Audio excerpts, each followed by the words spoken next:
How's it going, everyone? Welcome back to the channel. I've talked about my film-based grading for the 2026 NBA draft, kind of pro football focus inspired, where I watch every play a prospect makes and assign positive or negative credit and then tally them up, scale them per 100 possessions, which is new, shout out Hoop Explorer, and then a percentile rank relative to the draft class. So Ade Mara having a 100 grade just means he has the highest net plays per 100 possession value, and part of that is because he has fewer possessions per game, but I do think he rocks. But what is a net impact play? I'm going to explain my process with a bunch of film examples, how I chart these games and grade prospects, and what I've learned about the 2026 class and some takeaways there. So appreciate all the support as of late, and would always appreciate likes, comments, subscribes, feedback on this. Of course, it's all experimental, and this is not trying to be a stat. This is not a statistic. It is more of a manifestation, attempt to quantify my eye test, my film watching process, and just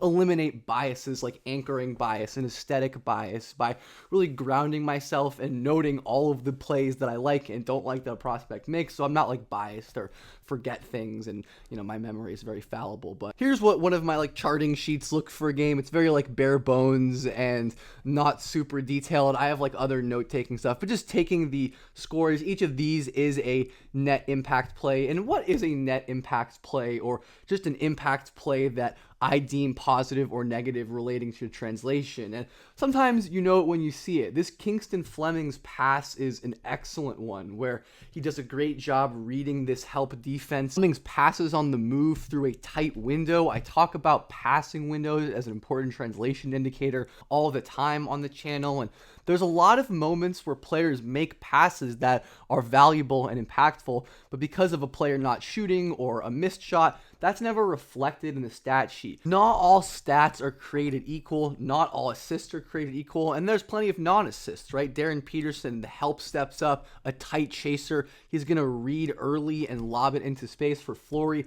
who makes another impact play, I think, here, twisting with a triple team around him and short roll passing to Bryson Tiller, who just can't catch the ball there. Another nice potential assist from Darren Peterson here that doesn't get logged anywhere in a stat sheet, but clearly is a play that suggests that he is a capable, good passer. The gravity is another thing to note. He draws a double team, quickly reads the double team, and I don't punish players for missed shots in a vacuum. Players with misses that result from bad decisions or advantage creation can be negative plays, but Flory taking an in-rhythm kind of hook shot floater isn't going to get him a minus for me. And I will rarely assign +2 or -2 to some plays, like this absolute beauty from Christian Anderson, who's one of my inspirations for making this video just because I was charting him today. He was the example. One of my favorite players in the entire class. I made a video on him in the summer. Y'all should watch it if you haven't. But there are multiple components of impact in +2 plays, where it can kind of be thought up as first component of impact for me is the handle, his crossover, his ability to create an advantage using his change of speed, really impressive. And then he uses the goofy foot, wrong foot, scoop high glass finish over the rim protector. So that's the kind of play that earns a +2. There's a lot of +2s associated with offensive rebounding. Shout out Vandy Big Jaden Leverett, I think. I hope I didn't misremember his name, but it was impressive in this Tennessee game in some limited minutes. He's barely played this year, but he grabs the offensive rebound. That's a +1, and then he reads the double and passes for an assist. That's a +2. So he creates a possession with the offensive rebound, of course valuable, and then scores for his teammate, or creates a score for his teammate. Another interesting application is where officiating comes in. This Darren Peterson play was a foul, and I'm pretty sure it was a block. The closer angle also looked like a block. The broadcast crew thought it was a block, and regardless, it showcases Peterson's explosiveness, his instincts, his awareness, his timing on a play like that. And Bryson Tiller also gets a +1 for this contest. Not going to show up in a stat sheet anywhere, but it's clear that his impressive hip mobility, fluidity, and explosiveness to contest the shot at the rim without fouling are valuable traits, and I think are part of what makes Tiller a very impressive defensive prospect. I'm very bummed about JT Toppin's injury, but here's another +2 defensive play. Holy shit, this is absolutely crazy. Where first component of impact is him basically playing drop from half court. He's going to turn his hips all the way open, like a door hinge swinging open. Big men should not be able to move like this, keep guards in front, and then explode to block this shot off the glass. I mean, that is absolutely ridiculous. multiple components of impact. And grading really emphasizes functional athleticism. I don't care as much about players dunking in transition. That's not going to get credit for me. What is going to get credit is Isaiah Evans exploding in traffic off of a curl screen, where he's always going to get over coverage because of his great three-point shooting, and he's improved enough as an athlete to attack a tight crease and dunk off of 1 foot over at Amara. If I didn't assign a -1 for this play, maybe you could argue because he's a bit slow getting over, and I do think his kind of short space ground coverage is a bit worrying, but I think he reacts this pretty early, and that's just a more impressive offensive play to me than a defensive mistake. But hey, this is all subjective, and two different scouts could see this totally differently. Here's an example of a negative offensive play with a missed shot, and it's not necessarily because Chinyalu got spiked by Malachi Moreno, who of course earned a positive defensive impact play for his incredible length and timing blocking this shot from another gigantic person in Ruben Chinyalu, but Chinyalu here forces a pretty tough shot with time on the shot clock. He's not using his physicality to go into Moreno's chest, try to draw a foul, pump fake. He just kind of fades away, tries to throw up a touch shot, and Moreno easily stuffs that out. It's not that Chinyalu missed the shot or got blocked, more the process of that. And then Ruben Prey is going to get a +2 on this possession. First, for stuffing out this drive, there's a reset, and then he's going to stuff out another drive. Maybe you could even argue this should get a +3 because the block is kind of a different component from cutting off the initial baseline drive again. But Ruben Prey's exceptional mobility and fluidity, light feet, and footwork all capture more value to me than just a block and a stop on that play, especially at my size. So that play, I did credit a +2, and I do credit players for shot making. I don't punish players for missed shots unless, like I said, the process is poor, but players do get credit for making shots. I don't think it would be fair to necessarily not credit them for making shots and just turn it into like a not valuing shot making thing, because obviously it's important to make shots, and it's good when players make shots. I don't think that's controversial or rambling necessarily. Those are some film examples, and I'm happy to answer any questions about the process in the comments, of course, but here's some takeaways from the 2026 class that I've seen so far. And some of these players, especially all of them, have pretty small samples, like Ruben Chinyalu's 4 games. This is minimum 150 total possessions, which is a decent number, but not crazy. And of course, keep that in mind. I have the overall grade, offense, and defense. And again, it's just offensive net plays per 100 possessions scaled out of 100, and then the same for defense. The top of the board, I like a lot of what I got right here. I have Darren, Caleb Wilson, Kingston Flemings, Cam Boozer, AJ, Michael Brown, Phylon, Keaton Walk, a bunch of consensus lottery picks in this top 14, which I think does reflect my thoughts on the class. Ademar at 1 is so interesting. Part of it, I think, is because he plays fewer possessions. He plays on a dominant Michigan team, but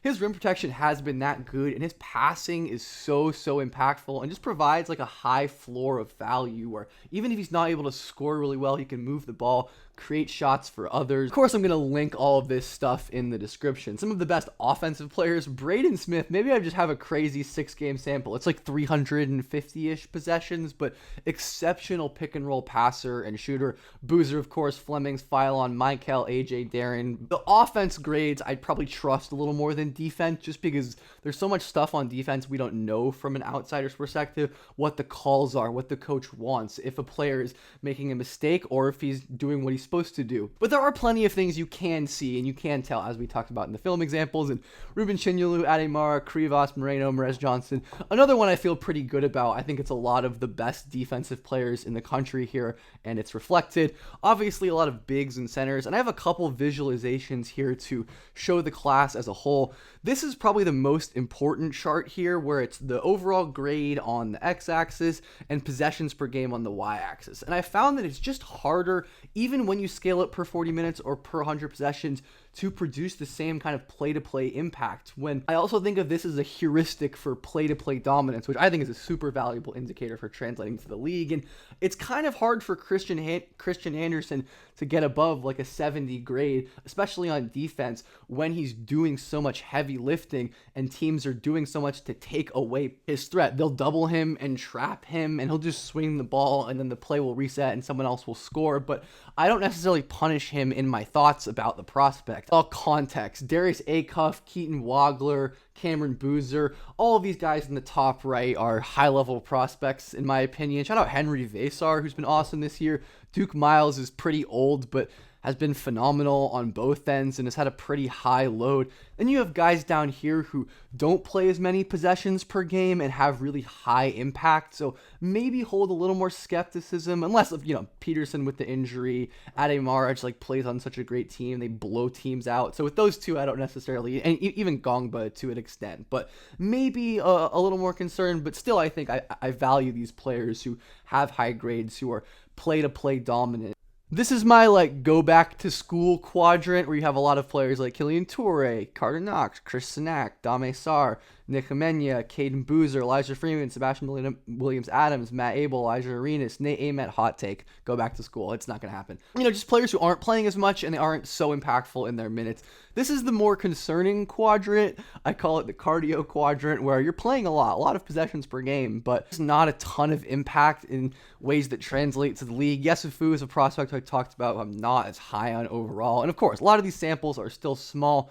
And then this chart is offense versus defense. We have offense on the x-axis, defense on the y-axis. And the quadrant over here, these are the two-way studs. Caleb Wilson, Ademar, Darren Peterson, Steinbach, an underrated one, someone who I've talked about on the channel plenty, who I have a lot of belief in. Duke Miles, again, showing up. Braylon Mullins, a pretty underrated defensive player for how good of a shooter he is. And I have all of this grouped by positions as well, which is interesting to look at. As centers, it's kind of expected to me that most of the centers are higher up on the defensive grading. And of course, it's a small sample of centers, and it could just be noise and all of that. But point guards definitely lean more offense and a little lower on the defensive scale. Man, this point guard class, so many guys with high offensive grades for me, just constantly impacting the game at a high level. It's totally ludicrous guard class in terms of points. And the combos aren't as consistent overall.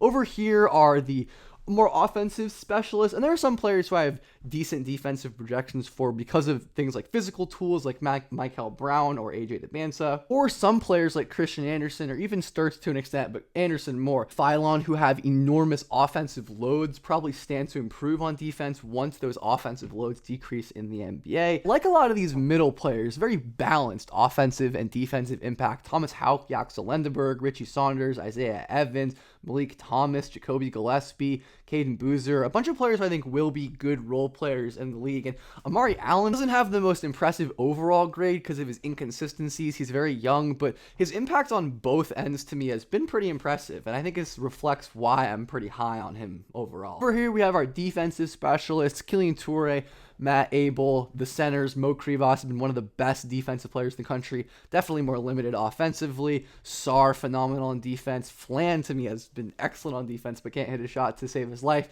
And then the bottom left quadrant, again, danger zone, where it's low offensive impact, low defensive impact. Burries, I haven't watched Arizona in a month or charted the game there, so I'm probably a little behind, and I think Koa is a little too high for my liking.